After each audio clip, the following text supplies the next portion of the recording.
Hello dear student, welcome to Gurukul classes. मैं धर्मेंद्र गोस्वामी। जैसा पता है कि हम यहाँ पे डिस्कस कर रहे हैं आपके लीगल एप्टीट्यूड या फिर लीगल स्टडी से रिलेटेड इंपॉर्टेंट क्वेश्चन सीरीज को। और यहाँ हमारा जो टॉपिक अभी चल रहा है वो लॉ ऑफ प्रॉपर्टी से रिलेटेड यहाँ क्वेश्चन कर रहा है और ये हमारा लास्ट पार्ट है लॉ ऑफ प्रॉपर्टी से। इसके बाद जो हमारा टॉपिक रहेगा वो रहेगा लॉ ऑफ कॉन्ट्रैक्ट, और इसके बाद जो भी चैप्टर बचेंगे one by one chapter wise chapter discuss करते हुए हम सभी क्वेश्चन को चलेंगे, है ना। तो चलिए टाइम वेस्ट नहीं करते हुए आज के हम पहला क्वेश्चन शुरू करते हैं। देखिए आज हमारा पहला क्वेश्चन कह रहा है कि प्रत्याशान कब उत्पन्न होगा, When will the trust arise। अब ये देखिए हमारा क्वेश्चन कह रहा है कि प्रत्याशन कब उत्पन्न होगा। देखिए जो भी यहाँ क्वेश्चन आपको कराए जा रहे हैं इसमें इंग्लिश भी ऐड कर दी गई है ताकि अगर किसी को अगर हिंदी के शब्द न समझ में आए तो इंग्लिश और हिंदी दोनों को मिलाकर आप समझ सकें, है ना।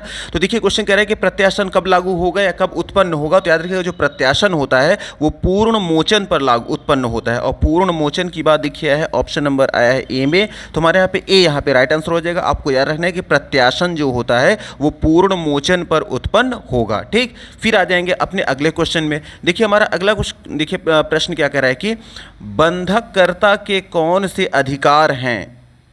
ऑप्शन वन देखिए है पट्टा करने की शक्ति, ऑप्शन बी में है बंधक संपत्ति में अभिवृत्ति प्राप्त करने का अधिकार, या फिर ऑप्शन सी पृथकतया मोचन का अधिकार, या फिर ऑप्शन डी उपयुक्त सभी। तो याद रखिएगा हमारा राइट आंसर होगा ऑप्शन नंबर डी। बंधककर्ता के जो अधिकार हैं ये सभी हैं। कौन कौन से हैं बंधककर्ता के अधिकार। पहला अधिकार है पट्टा करने की शक्ति, दूसरा है बंधक संपत्ति में अभिवृद्धि प्राप्त करने का अधिकार, और साथ साथ पृथकतया मोचन का अधिकार। ये तीनों ही अधिकार हैं, इसलिए हमारा यहाँ ऑप्शन नंबर डी यहाँ पे राइट आंसर हो जाएगा। फिर देखिए आ जाएंगे हमारा अगला प्रश्न क्या कह रहा है कि पूर्वबंध अधिकार है, जो पूर्वबंध अधिकार होता है वो क्या होता है। देखिए ऑप्शन ए में आया है बंधककर्ता का जो पूर्वबंध अधिकार होता है वो किसका होता है, बंधककर्ता का होता है, या फिर बंधकदार का होता है, या फिर अन्य तीसरे पक्षकार का होता है, या फिर उपयुक्त में से किसी का नहीं। तो याद रखिएगा पूर्वबंध का जो अधिकार होता है ये होता है बंधकदार का, और बंधकदार की बात देखिए है ऑप्शन नंबर बी में। तो हमारे यहाँ पे बी यहाँ पे राइट आंसर हो जाएगा। आपको याद रखना है कि पूर्वबंध का अधिकार बंधकदार का होता है, ठीक। फिर देखिए आ जाएंगे अपने अगले प्रश्न में। हमारा अगला प्रश्न क्या कह रहा है कि पूर्वबंध का अधिकार कब प्राप्त होगा। देखिए ऑप्शन ए में आया है जब बंधक राशि देय हो गई हो, या फिर ऑप्शन बी जहाँ न्यायालय ने डिक्री प्रदान कर दी हो, या फिर ऑप्शन सी जहाँ बंधक धन जमा नहीं कराया गया हो, या फिर ऑप्शन डी उपयुक्त सभी में। तो याद रखिएगा हमारा जो राइट आंसर रहेगा वो रहेगा ऑप्शन नंबर डी उपयुक्त सभी में। तो जो पूर्वबंध का जो अधिकार जो प्राप्त होता है वो तीनों ही कंडीशन में होता है। कौन सा पहला कंडीशन है, पहला है पूर्वबंध का अधिकार प्राप्त होगा कब, कि जब बंधक राशि देय हो गई हो, और दूसरी कंडीशन क्या है, जहां न्यायालय ने डिक्री प्रदान कर दी हो, और तीसरा क्या है, जहां बंधक धन जमा नहीं कराया गया हो। तो ये तीनों ही हमारे ऑप्शन सही है, इसलिए ऑप्शन नंबर डी हमारे यहाँ पे राइट आंसर हो जाएगा। फिर आ जाएंगे अपने अगले प्रश्न में। देखिए हमारा अगला प्रश्न क्या कह रहा है कि पट्टे का रजिस्ट्रेशन कब आवश्यक है। देखिए ऑप्शन ए जब पट्टा वर्षानुवर्षी हो, या फिर ऑप्शन बी वह 1 वर्ष की अवधि के लिए हो, या फिर ऑप्शन सी ऐसे पट्टे जिसका कि वार्षिक किराया आरक्षित किया गया हो, या फिर ऑप्शन डी उपयुक्त सभी का। तो याद रखिएगा इसका भी हमारा जो राइट आंसर होगा वो होगा ऑप्शन नंबर डी उपयुक्त सभी का। तो पट्टे का रजिस्ट्रेशन कब आवश्यक होता है, पहली कंडीशन क्या है, जब पट्टा वर्षानुवर्षी हो तब क्या है रजिस्ट्रेशन करने की ज़रूरत है। दूसरा क्या कंडीशन है, वह 1 वर्ष की अवधि के लिए हो तब भी पट्टे का रजिस्ट्रेशन आवश्यक होता है। और तीसरा क्या है, ऐसे पट्टे जिसका वार्षिक किराया आरक्षित किया गया हो, ऐसे पट्टे का भी रजिस्ट्रेशन करना आवश्यक होता है। इसलिए हमारा ऑप्शन नंबर डी यहाँ पे राइट आंसर रहेगा। फिर आ जाएंगे अपने अगले प्रश्न में। देखिए हमारा अगला प्रश्न कह रहा है कि विनिमय के लिए आवश्यक नहीं है। तो विनिमय के लिए क्या आवश्यक नहीं, देखिए ऑप्शन ए में स्वामित्व की अदला बदली, या फिर ऑप्शन बी दोनों अंतरण एक दूसरे के एवज में हो, या फिर ऑप्शन सी दोनों वस्तुएं मुद्रा में होनी चाहिए, या फिर ऑप्शन डी विक्रय धन के रूप में होना चाहिए। तो याद रखिएगा हमारा जो राइट आंसर होगा वो होगा ऑप्शन नंबर सी दोनों वस्तुएं मुद्रा में होनी चाहिए। ऐसा बिल्कुल भी आवश्यक नहीं है। तो क्वेश्चन कह रहा था विनिमय के लिए आवश्यक नहीं है, तो विनिमय के लिए क्या आवश्यक नहीं होता है, दोनों वस्तुएं मुद्रा में होना चाहिए। ऐसा होना बिल्कुल भी आवश्यक नहीं है, इसलिए हमारा ऑप्शन नंबर जो यहाँ सी रहेगा यहाँ पर राइट आंसर हो जाएगा। फिर देखिए आ जाएंगे अपने अगले प्रश्न में। हमारा अगला प्रश्न कह रहा है कि कौन सा कथन सत्य नहीं है। इसका मतलब कि 3 इसमें क्या है हमारे ऑप्शन सही हैं, कोई एक गलत है और उस गलत ऑप्शन को हमें क्या करना है, फाइंड आउट करना है। देखिए ऑप्शन ए क्या कह रहा है कि धन के विनिमय पर हर एक पक्षकार अपने द्वारा दिए गए धन के असली होने की गारंटी देता है। तो ये तो हमारा ऑप्शन बिल्कुल सही है कि कोई भी विनिमय करेगा तो अपनी जो भी वस्तु लेकर जाएगा उसको अच्छा ही बताएगा, है ना। तो इसलिए हमारा ये तो ऑप्शन बिल्कुल सही है। फिर देखिए ऑप्शन बी कह रहा है कि विनिमय यदि चल संपत्ति का है तो रजिस्ट्री कतई आवश्यक नहीं है।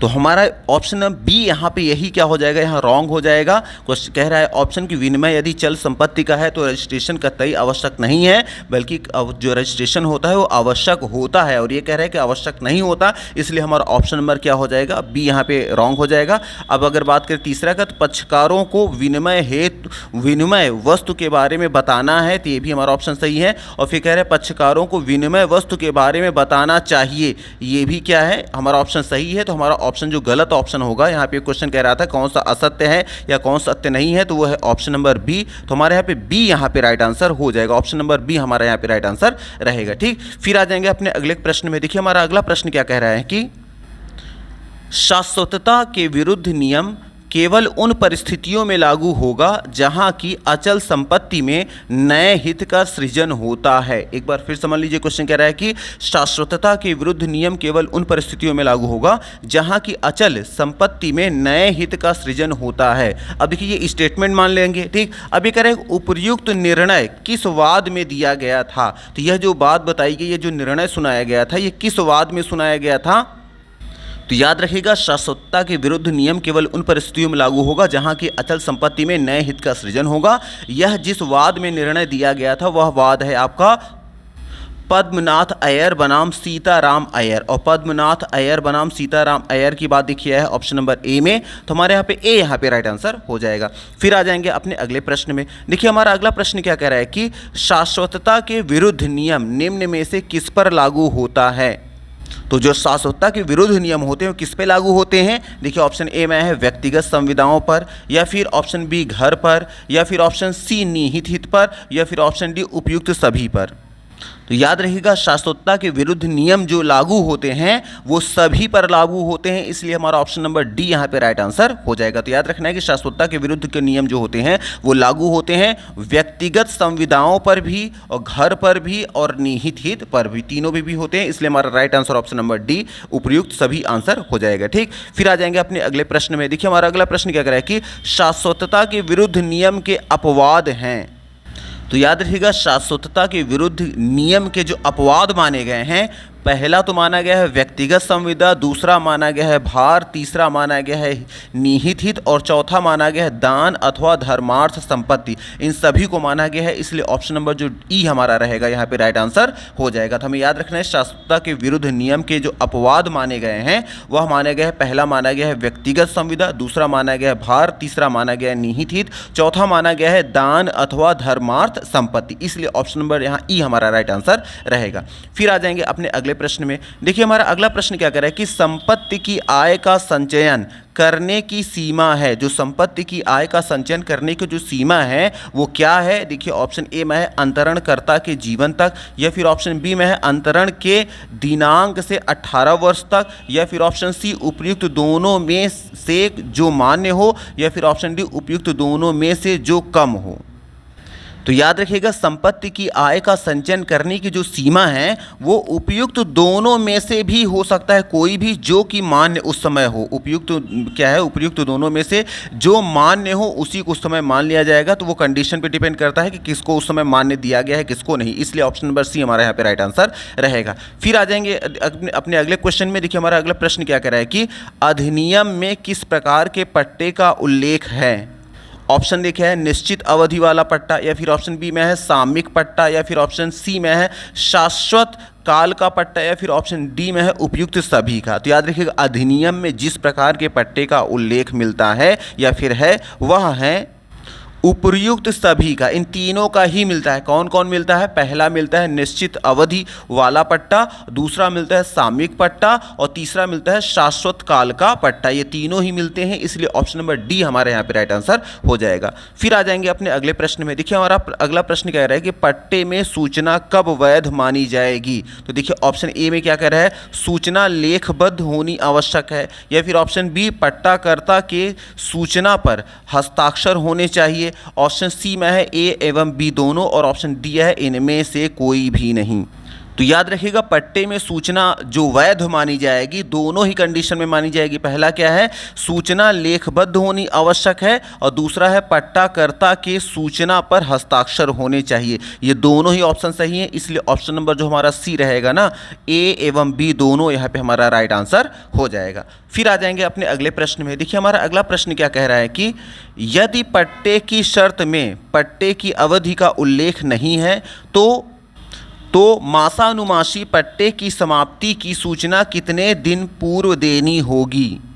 क्वेश्चन को एक बार फिर समझ लीजिए। क्वेश्चन कह रहा है कि यदि पट्टे की शर्त में पट्टे की अवधि का उल्लेख नहीं है तो मासानुमासी मतलब मंथली पट्टे की समाप्ति की सूचना कितने दिन पूर्व देनी होगी। तो याद रखिएगा हमारा जो राइट आंसर होगा वो होगा ऑप्शन नंबर सी 15 दिन। 15 दिन पहले क्या करना पड़ेगा, इनको 15 दिन पहले सूचना देनी होगी। तो 15 दिन पूर्व सूचना देनी होगी और इसलिए हमारा ऑप्शन नंबर जो सी यहाँ पे रहेगा राइट आंसर हो जाएगा। अब आ जाएंगे अपने अगले प्रश्न में। देखिए हमारा अगला प्रश्न कह रहा है कि यदि पट्टा वर्षानुवर्षी हो तो उसे पट्टे की समाप्ति की सूचना कितने समय पूर्व देनी होगी।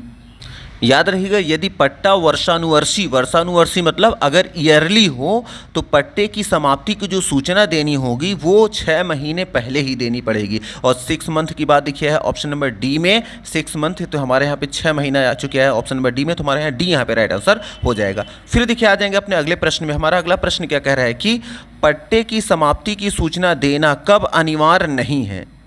ऑप्शन देखिए पहला क्या कह रहा है, यदि पट्टे का सृजन न्यायालय की डिक्री से हुआ हो, या फिर ऑप्शन बी में पट्टेदार ने पट्टाकर्ता का स्वामित्व मानने से इनकार कर दिया हो, या फिर ऑप्शन सी में है उपयुक्त दोनों से, या फिर ऑप्शन डी में है उपयुक्त सभी स्थिति में सूचना देना अनिवार्य है। तो याद रखिएगा पट्टे की समाप्ति की सूचना देना कब अनिवार्य नहीं है। पहला तो यह है कि यदि पट्टे का सृजन न्यायालय की डिक्री से हुआ हो, और दूसरा है पट्टेदार ने पट्टाकर्ता का स्वामित्व मानने से इनकार कर दिया हो। इन दोनों ही कंडीशन में सूचना देना अनिवार्य नहीं है, इसलिए हमारा ऑप्शन नंबर जो सी होगा ना, उपयुक्त दोनों, हमारा यहाँ पे राइट आंसर हो जाएगा। फिर आ जाएंगे अपने अगले प्रश्न में। देखिए हमारा अगला प्रश्न क्या कह रहा है कि बंधक का आवश्यक तत्व क्या है। तो बंधक का आवश्यक तत्व क्या होता है। देखिए ऑप्शन ए में है अचल संपत्ति में हित। अब ये कह रहे हैं कि अचल संपत्ति में हित का अंतरण होना, या फिर ऑप्शन बी में है संपत्ति का अचल एवं निश्चित होना, या फिर ऑप्शन सी में है प्रतिफल का होना आवश्यक है, या फिर ऑप्शन डी उपयुक्त सभी।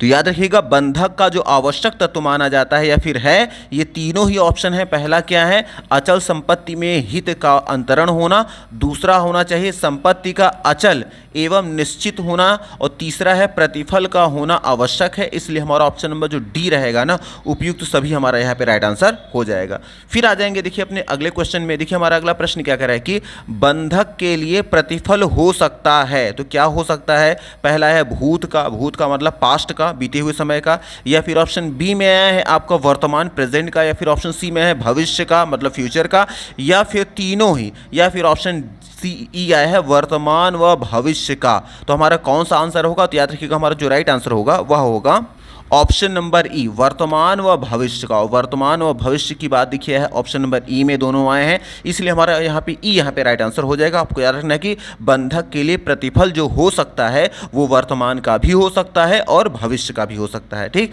फिर आ जाएंगे देखिए अपने अगले क्वेश्चन में। देखिए हमारा अगला प्रश्न क्या कह रहा है कि बंधक धन कहलाता है। तो जो बंधक धन कहलाता है, अब देखिए इसमें ऑप्शन क्या दिया है, जो बंधककर्ता के द्वारा लिया गया हो वो बंधक धन कहलाएगा, या फिर जो बंधकदार द्वारा दिया गया है उसे बंधक धन बोला जाएगा, या फिर ऑप्शन सी जो बंधककर्ता द्वारा बंधकदार को दिया जाता है उसको बोलेंगे, या फिर ऑप्शन डी में आया है उपयुक्त सभी में।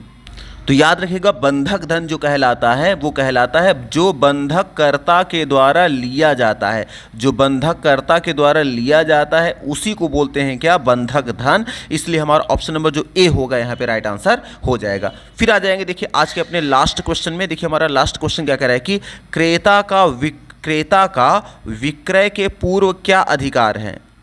फिर से क्वेश्चन देखिए, क्वेश्चन कह रहा है कि क्रेता का विक्रय के पूर्व क्या अधिकार है। देखिए ऑप्शन ए में है अदा की गई क्रय राशि पर चार्ज मतलब अदा की गई क्रय राशि पर चार्ज, या फिर ऑप्शन बी में है अभिवृष्टियों मतलब अभिवृद्धियों को पाने का हक, या फिर ऑप्शन सी में है कब्जा लेने का अधिकार, या फिर ऑप्शन डी में आया है आपका उपयुक्त सभी।